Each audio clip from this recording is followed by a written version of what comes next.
This is for conditioning the limbs. Want to hit them. Kick it. Okay. You can elbow it. Punch it. Fingers through. In Jeet Kune Do, the delivery system in which how you get from point A to point B, which is to get into a person. Sometimes you need the quickest way to end something is to stop it before it happens, therefore intercepting. So you got to have some way, some delivery system on how to get there. I'm trying to get from point A to point B, okay, without getting countered or without getting hit. Most people are not going to let you just step in and grab them or step in and punch or step in and kick. They're going to move back, parry, etc. There is a whole kind of science that we have of what we call bridging the gap. Now, if I just throw it from here, I'm too far away. He knows that. There's nothing there, okay? So sometimes, if you have the time, you need to set stuff up. So what I'll try to do is, we might be moving around. We got to stay short, but we're moving around, and I might try to step in and throw my jab, okay? Maybe I'm out here like this, and I go low, I throw a finger jab. Okay, so now what I want to do is I want to just shoot that hand out. Okay, so as we're moving, I shoot the hand out. Hopefully I get that response from setting up those jabs or finger jabs. So I just shoot the hand out, and then I want to use the leg to bridge the gap. So I just lifted the leg, I put it down. That allows me now to be closer than I was without him countering me. Now I can go ahead and use more techniques. Okay, so I can do whatever it is that I want to do. Okay, thumb swipe eye, headbutt. Say he's like a taekwondo guy or a kicker, okay? And he's throwing kicks at me. Like I'm coming in and go, oh, and he's throwing those kicks at me, right? So I want to try to stop kick a kick. So you gotta feed it to him. Okay, so he's coming in, boom, I might like that. Then I would go in. So we're moving around. Okay, he's a kicker. I'm more of a boxer. I want to use my hands. Okay, I just need to use my legs to be able to stop kick, then go in to my boxing. Okay, all right. He's trying to throw strikes at me, I'm throwing them back at him. He's coming in, we're moving around. Interception, I want to try to intercept or simultaneous attack. Okay, so from here I would try to trap. Say he's quick, he got his hands up, I would shift down to the low line. Step on the groin, sock kick to the head.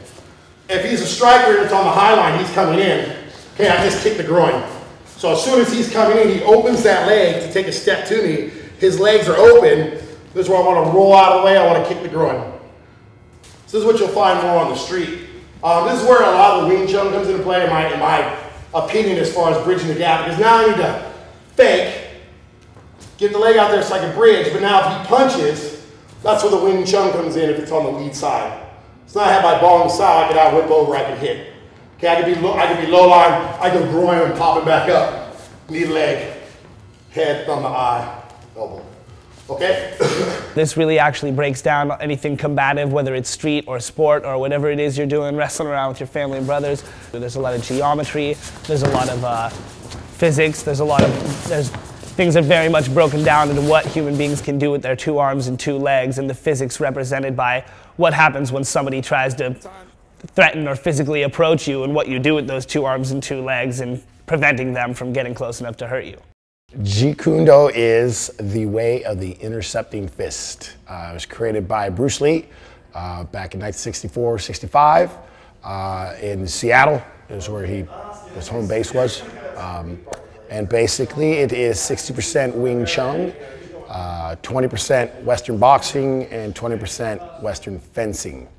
And basically, I would say Jeet Kune Do is about ending the situation as quick as possible with the simplest means.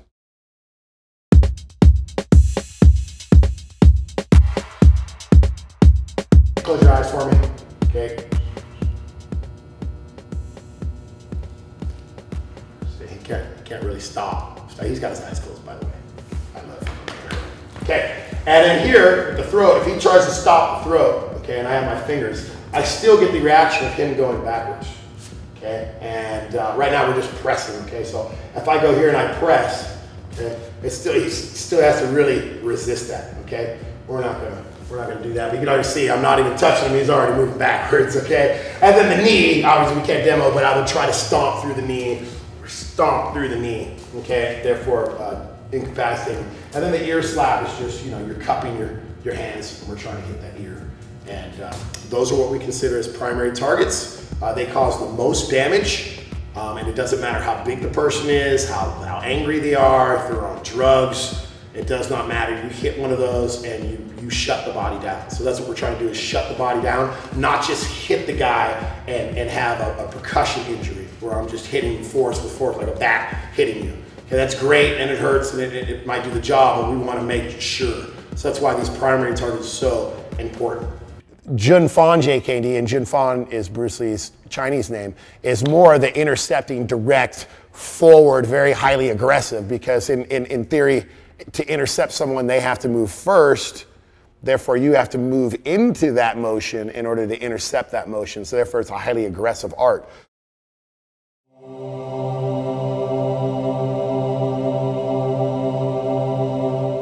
What we have in Jeet Kune Do, JKD, Bruce got from fencing. And fencing, there's so many things that you can do. Okay, what he tried to do is just take that graph, basically apply it to an empty hand or to someone that's using all four limbs as opposed to just the one in fencing. Okay, so they are 5 ways of attack are simple angle attack, attack by combination, hand, hair, foot immobilization attack, progressive indirect attack, and then attack by drawing. So depending on who you are as a fighter, you're going to fit into one of those, or everything you do is going to fit into one of those ways of attack. Simple angle attack, okay, it's just, we're here like this, and it's just there's no preparatory motion, it's just a simple angle attack. I'm just going to shoot out and I'm going to angle. Okay, so one of the main things we try to do is we're always trying to angle at offline and not just go directly in and directly out. Okay, next would be attack by combination. Okay, so if I do a simple angle attack and he picks it all off, okay, so I throw something out, he parries. Oh man, okay. So I love simple attack. Right? I love simple attack. We got him on that. Okay, simple attack, but he's parrying everything. Okay, or he's moving back out of the way. So that might go into attack by combination is something I might use. Okay, so what I mean by that is I might come in and go straight in, but now I start using my combos to be able to attack him. I enter with the jab, and then I want to overwhelm him. So I want to overwhelm him with combos, and that's attack by combination. Okay, we're just using the boxing as the example, but we could be kicking and kneeing and elbowing him. Next we have hand, hair, foot immobilization attack. Okay, and that could be just as simple as this: if he was to switch these and go to a left lead for him. Okay, it's easier this way. You just step a foot. Now I can't go anywhere, and I have to sit here and hit and do whatever I need to do. It's going to be difficult for him to get out of the way. Okay. Another application might be say his hands are out here like this, and we're a little bit closer, and I just go straight forward, and I end up trapping him. Okay, so that's a hand immobilization attack. Okay, it might be where I just cover the hand, boom, and I'm immobilizing. Okay, so that's the idea with the hand immobilization attack. If it was maybe it was the hair that I wanted. So what I might do is I might just go high, okay, and strap over, grab the back of the head or the hair. He's bald, but grab the back of the hair, the ear, okay, or the neck. Okay, then this is basically what I'm trying to get to is this trap here.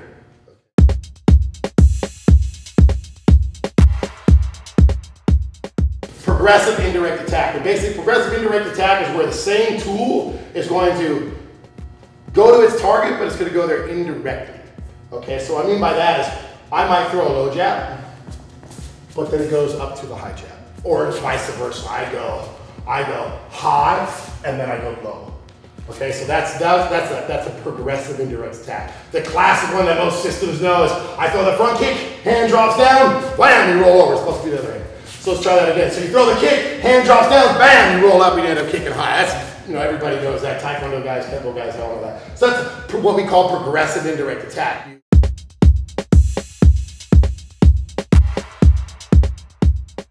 He comes in, I'm trying to draw him in with whatever, right? So I'm gonna end up doing this. Or I give him a leg. Then I'm gonna end up stop kicking. I'm drawing him into that attack. I'm suckering him in. Okay, and a lot of times you cater the guy's ego. You end up going like this. You just make it, boom, you just make it irresistible for the guy to be able to not punch you, And that's the 5 ways of attack. And no matter who you are, like I say, you're gonna have to do one of those. You know, you're gonna have to come straight in. You're gonna use some sort of combination. You're gonna try to grab or trap something. You're gonna try to fake me out and go high and low, or kick me and then punch me, or punch then kick me. Or you're gonna try to draw me in by leaving something open, you know, and playing me for a fool. And that's it.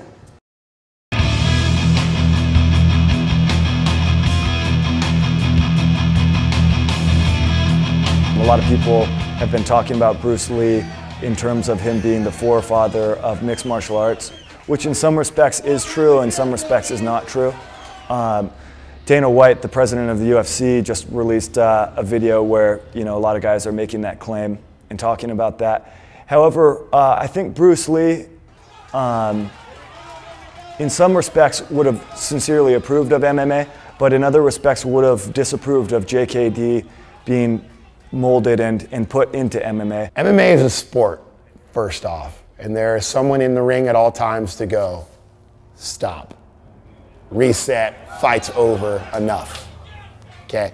In the street, you don't have that. There's a couple different scenarios where, you know, I ended up getting jumped by a few different people, and realistically, I probably wouldn't have lived through one of those 3 times, at least, if it wasn't for the years I've spent here. When you look at what Bruce Lee was advocating and what he was teaching his students, it was things like, you know, an eye jab, things like kicking someone in the groin, attacking someone's windpipe, things that were not sporty. One of the drills we do is when a guy stands, there's 2 people in front of you, and they're asking you questions, and you stand like this, and they have goggles on, and they're asking you questions randomly. Where do you live? What's your favorite color? What's your girlfriend? The color of your girlfriend's hair? You know, just random questions. You got to answer these questions. You got to look at them when they answer you. But as you're looking, one of them might reach to grab you, and you got to boom. You got to finger jab, and then you got to come back to have your hands in a neutral, relaxed position. And the minute you see them even lunge for, boom, you want to finger jab and try to poke them in the eye. And that's one of the drills that we would work for reaction time. Something that's common in mixed martial arts is you'll see someone and they know 10 different ways, 10 different arm bars, 10 different ways to, you know, knee someone in the face, 15 different ways to do a leg lock or something. Whereas Bruce Lee was kind of advocating, listen, if someone grabs onto me, I'm going to poke their eye out immediately, as fast, which I know I can do in, you know, a millisecond. If someone throws a right hook at me and they telegraph, I'm going to poke their eye out immediately. If someone, you know, goes to throw a roundhouse kick at me and I can close the distance quick enough, I'm just going to poke their eye out immediately. And so, and you know, that was the idea. Granted, you know, sometimes you can't pull these things off, but the idea is you reduce the amount of techniques that you would respond to with any given situation so that you have a faster response time. Self-defense, it's a very physical, actual thing that really genuinely comes down to, like I'm saying, genuinely, truthfully, what works in the moment, what works to save your life in a worst case scenario. There can't be any fairy tales, there can't be any BS, there can't be anything besides what is. And I think that's really what comes down to the pursuit of truth from a lot of martial artists. They're pursuing the most honest and most realistic way to protect themselves, their loved ones, and the life that they have and live. If I know 100 different ways I'm going to counter a jab with my jab, then they're all going to be ridiculously slow. If I know, and you know, if I'm actually trying to apply them consistently against someone. Whereas if I'm constantly practicing 4 different ways to counter someone's jab with my jab, then the response time is much faster. I feel like MMA, people approach it in the sense of, well, I have these tools that I have been taught in MMA, and that is MMA, and I'm going to go take that and I'm going to go and beat my opponent.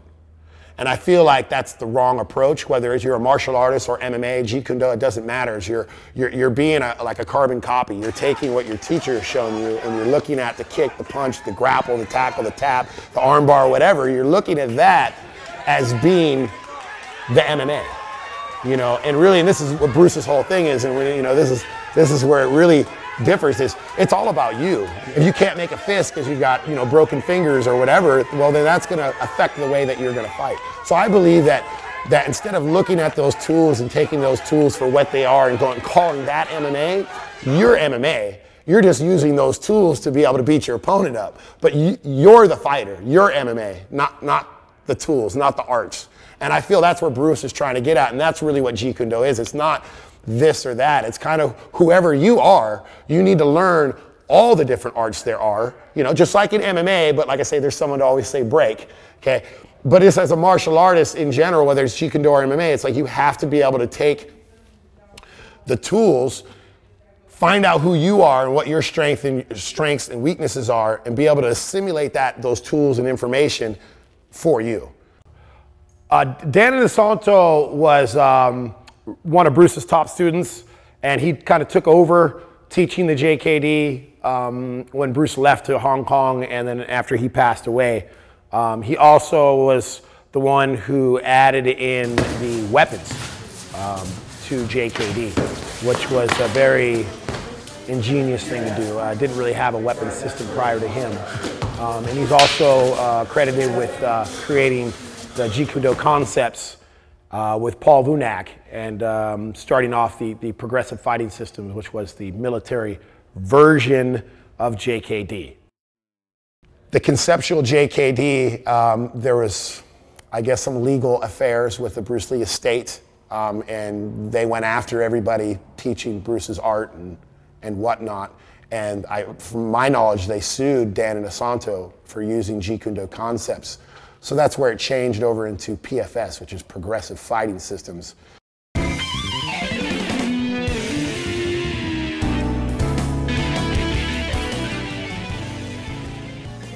Jun Fan is what Bruce was doing, what he was teaching. Conceptual is after Bruce died, and the addition of Kali, Silat, and Muay Thai. Okay, so what I mean by in Jun Fan is if I'm not the attacker, he's the attacker to me. Okay, if he comes into me, I'm just going to move and go directly as I can, finger to the eye, to the throat, underneath, down low. Okay, I'm going to try to simultaneously hit. Okay, so one more time. If he comes in, I'm going to try to simultaneously hit. Okay, that's just on the high line right now. Okay, so ideally, when he comes in, okay, I'm going to go boom, boom, and then kick him in the groin, right? So I go finger jab, groin shot, and then pretty much it's going to be over. After that, maybe I can use some heavy artillery boxing or kicking or whatnot, okay? First off, you see in the Jun Fan, it's very direct. So one more time, he comes in, I'm directly going forward. I'm trying to simultaneously go for one of those primary targets, okay, at the same time. It's very straightforward. I'm not saying that you can't, when he comes in, that you can't angle. Okay, you can angle and do your stuff, okay, but it's primary target driven, basically, okay? So,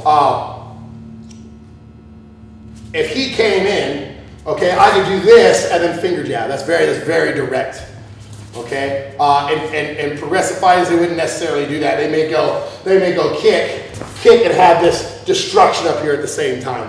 Okay, this is the Filipino stuff, okay? So, in the conceptual, what they might do is as that jab's coming in, they keep their distance a little farther, right? Or they angle offline. And what I'm doing here is, switch arms real quick. So I'm doing a brachial destruction. There's a nerve that runs in here, hitting that nerve. So as he comes in, they're doing what they call brachial destruction. That rolls around, rolls to finger jab. So if you see that the second intention is the primary target, right? So the brachial, I'm hitting the arm. So this is them using their concept of longest weapon and nearest target. Okay, then the primary target, and you have a back end. Okay, where in Jun Fan, it's, why am I going to do this when that could be there already? You have the Jeet Kune Do concept guys who aren't really doing what Bruce was teaching, and they're not really teaching people to do how Bruce was moving around and what he thought. Not that you're going to mimic Bruce, but there was certain things that you would do. Jun Fan would be, he steps in, I'm going to boom, take that knee, boom, or I'm going to go, go ahead, I'm going to go groin and then up to the head or whatever, okay? And in the PFS system, you're out here, your hands are up. When he throws a punch, boom, that's longest weapon to nearest target. So you see, it's applied a little different. I'm not going for a primary target, and I really believe the original application of this was longest weapon to nearest primary target, not to this any target. I mean, I guess it works either way, but one's a little bit more efficient than the other. There's a lot of guys out there that want to do drills and ideas that are essentially what we'd call, they're not live. So someone learns something like Hubud. This is a huge thing of controversy in the concepts world of JKD, which is a drill where we're going back and forth and we're just feeding each other an attack, and then we're doing various techniques back and forth, but we're not actually adding resistance. We're not actually the guy's not trying to punch me in the face and knock me out. The guy's not trying to use his footwork to change distance so that he throws my attacks off and lands his attacks. He's not trying to, take me down or do any of these things. They're going to make that pressure tested. So, you know, there's that term in JKD where, like, have you pressure tested this? So sometimes you'll meet a guy and he knows 400 different knife disarms or something, but if you actually put the fencing helmet on him and had some guy try and attack him with one of these metal training knives that's extremely dull, he might get stabbed left and right. He might never have even tried that before. He may know all these martial arts, but he's never actually had it pressure tested. He's never actually, you know, there's a lot of guys that practice stick fighting, but there's not a lot of guys who practice stick fighting where they put on one of these fencing masks with no gear and then break each other's hands and clavicles and knock each other out with sticks. There is guys like that in the JKD world, and that's where JKD, a lot of JKD people have sort of looked to for the refinement of their techniques. Basically what Bruce Lee wanted was, you know, if you're going to learn a straight blast, if you're going to learn how to straight blast in the elbow, knee, and headbutt someone, you better do it by putting gloves on that person and having them try to knock your head off eventually. You can ease your way into it, but things have to be pressure tested in JKD. Otherwise, it's just garbage. It's unethical and immoral. If somebody's going to teach, you know, women's self-defense, and they've never actually used a lot of these techniques in sparring consistently or in the street even, then they have no business teaching it. It's something that we feel really strongly about. I mean, how often you see, you know, women who want to learn self-defense and they end up having to wear pajamas and practicing a spinning jump kick that they would never use, you know, when FBI statistics show that most women are attacked and have to use grappling techniques. You know, it's just, there's so many things going on within the JKD world, within the martial arts world, that bottom line, if someone doesn't pressure test their techniques, they aren't true to what Bruce Lee was talking about, and they're really not being true to themselves in any manner. This is a martial art, and it's made to protect yourself. If you can't protect yourself with it, then you shouldn't be teaching it, you know? This is a very non-traditional martial art. We don't really use belts or katas really or anything like that. We really try to focus all of our time on actually developing our skills, refining them and tuning them to be more and more valuable, self-discovery and finding different tools, you know, things that work for our individual size and things like that. Really, the belts are almost somewhat, in a lot of senses, a false sense of accomplishment to a lot of degrees, but I do see where traditionally they are used as a very military thing, that it very had rank representation, and I see where it comes from and the importance of that. People take for granted our society, and they walk around and they're on their headphones and their faces down on their phone, and they just take for granted that this is a land of cooperation. You know, the only reason why you don't get mugged and hit is because people cooperate, follow the laws, and, you know, get along in harmony, you know, but there are those that choose not to, you know, and take the easy route and rather come behind you and hit you with the club at the ATM, take your money. So that is a reality that we live in, and a lot of people just don't want to face that, I believe. You have to be honest with yourself, you know. Unlike other arts, there's no ranking system. Bruce had some sort of, I think, paper certificate that he gave out. I also give out certificates, but for completion of a course. So in other words, I give a certificate for people learning their stance and their footwork. I'd give another certificate for people getting all their boxing combinations, slip, bob, weave down. You know, I give another combination for simple knife work. I give another certificate and so on. But in here, there's no real ranking system. Your ranking system is coming in, putting the gear on, or as little gear as possible, and sparring, and if it works, that's your reward. That's your rank. That's how you know it works, not a yellow belt. Because just because you have a brown belt doesn't mean you can pull off half the stuff that you know. And that's another thing that I think people forget is, you know, here in America, we're so caught up with labeling everything. You know, it's like, oh, he's a black belt. Well, you know, I have black belts that come in here are about a yellow belt here. It's like they barely know enough to prevent them from getting hit and hurt. You know, not that we try to hurt, but I'm just saying in training, you know, right first week or so, oh yeah, so ranking really means nothing. It's about being able to do what you know. So here it's about doing. It's a very full spectrum philosophy of martial art, and so it kind of full spectrum helps in just about anywhere you can apply it in your life. It really comes down to what your pursuit of truth and how you know how to apply certain truths to any situation, whether it be a physical fight or it be a dispute with your boss or it just be regular day-to-day easygoing positive things. No matter what it is, there's a lesson and an application for all those things that can benefit your life from having mastered it somewhat. The whole point of JKD and what Bruce was trying to do comes down to his main philosophy, which is self-actualization versus self-image actualization. And it really has nothing to do with martial arts, really. It just so happens to be that martial arts is the medium that we learn all this through. The more you get into martial arts, the farther and the more advanced you get into the martial arts, the more you realize that martial arts is just kind of, it's a metaphor for life itself. You know, the same struggles and things that happen in martial arts you find in your day-to-day life. And I believe that his philosophy of self-actualization was becoming the best person that you could possibly be, and doing that truthfully in an honest way. What I'm saying is I start to see how people work and how life works just through this medium. And with the self-actualization, the opposite side is self-image actualization.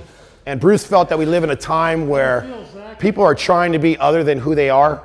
You can blame that on media, you can blame that on, you know, fashion, school, you know, your peers, or society in general. But, you know, really,